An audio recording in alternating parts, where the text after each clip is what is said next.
Eniola Cole is a convener, Your Vote Matters project, and she joins me now from Abuja studios for more. Hi, Eniola.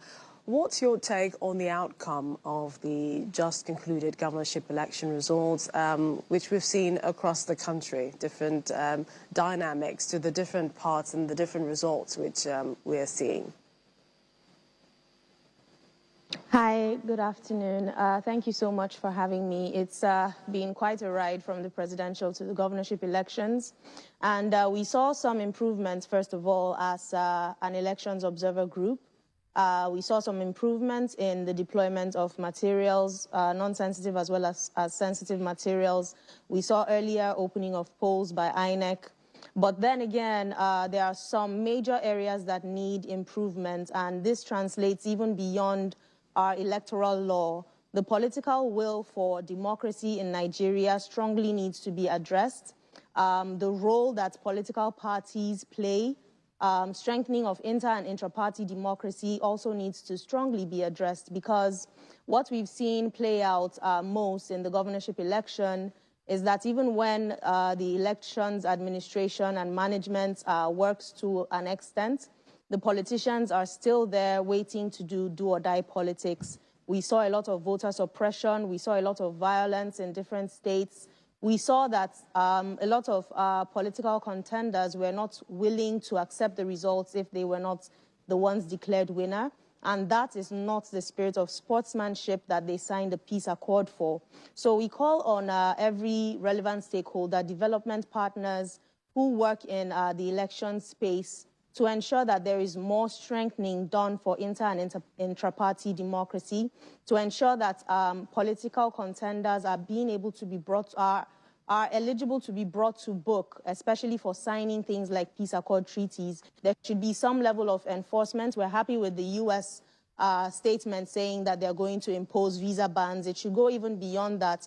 We should see politicians being brought to book. We should see complicit security forces also being brought to book and being put in jail for being complicit in the electoral offenses that we saw perpetrated nationwide. It's quite disheartening, to be honest, from the standpoint of civil society, to see that all the work that we put in to see that we had a good electoral law, the 2022 Electoral Act as amended, could not give us the dividends of democracy that we really hoped to see. So apart from that, on the side of INEC, we also want to see more strengthening of the registration area and local government area, staffing as well as processes. We have seen that they would need to have their own vehicles, and that's one of the recommendations we've made to them. They should be able to get at least one vehicle per registration area. That's 8,809 vehicles, to ensure that materials are conveyed from the registration area to the polling units level in good time, and also retrieved in good time as well. And that would also reduce political infractions when it comes to distribution of materials. We also want to call on every relevant stakeholder. The registration area level and local government area level of INEC is where more strengthening needs to be done.